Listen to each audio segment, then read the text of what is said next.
about the Messiah, and I did not have your setting there. So.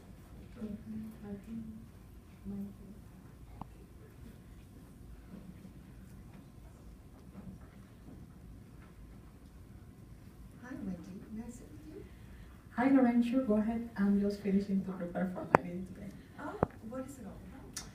You know, I'm a Jehovah's Witness, and I attend my meetings twice a week to learn more about Jehovah and his son, Christ Jesus. Well, to be honest with you, I was raised in a Jewish household, and Jesus is not someone that I ever thought about. Well, Lorraine, actually, you know, I'm learning about how the Bible foretold that the Messiah will come to earth. And I found it to be very interesting considering how accurate the Bible is. Oh, really? Tell me more. For instance, I'm looking at the prophecy found in the Bible on Zechariah 11, 12, and 13. Would you like me to read it for you? Sure. It reads, "Then I said to them, if it seems good to you, give me my wages. But if not, withhold them." And they paid my wages, 30 pieces of silver. Then Jehovah said to me, "Throw into the treasury the magnificent value in which they valued me." So I took the 30 pieces of silver and threw it into the treasury at the house of Jehovah. We have the fulfillment of this prophecy on Matthew 26, 14 and 15. Would you like to read it? It says, then one of the 12, the one called Judas Iscariot, went to the chief priests and said, "What will you give me to betray him to you?" They stipulated to him 30 silver pieces. Wow, that's very accurate. Yes, it is. We also found another one in Psalm 34 and 20. And it reads,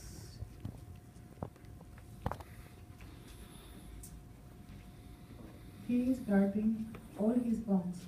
Not one of them has been broken." And we found the fulfillment of this prophecy in John 19:33. It says, on coming to Jesus, they saw that he was already dead, so they did not break his legs.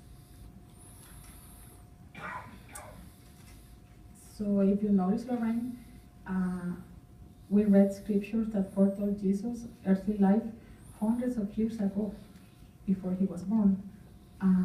Just imagine that the probability of fulfilling only 8 of the many prophecies of the Messiah is only one chance in 100 million billion, which is really amazing.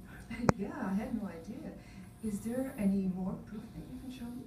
Yeah, actually, I have here handy another prophecy that I want to share with you. It's found in Psalms 22 and 18. And it reads, "They divide my garments among themselves. They cast lots for my clothing."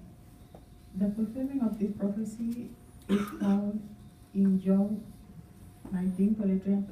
Would you like to read it? Sure. It says, now when the soldiers had nailed Jesus to the stake, they took his outer garments and divided them into 4 parts, one for each soldier. And they also took the inner garment, but the inner garment was without a seam, being woven from top to bottom. So they said to one another, "Let us cast lots to decide whose it will be." This was to fulfill the scripture. They divided my garments among themselves, and they cast lots for my clothing. So the soldiers actually did these things.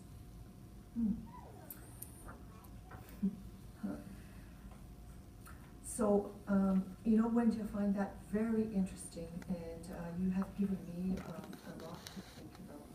I'm glad to hear that, Lorraine. And if you allow me, we can talk about it next week. A few minutes for our lunch break, if you want. Sure. Also, before you go, I would like to give this to you. Okay. An important event is coming up next April the 3rd at 7 p.m., where millions of people around the world will gather to commemorate the death of Jesus Christ. Here's an invitation for you and your family. to attend and be part of this special occasion. Thank you, Wendy.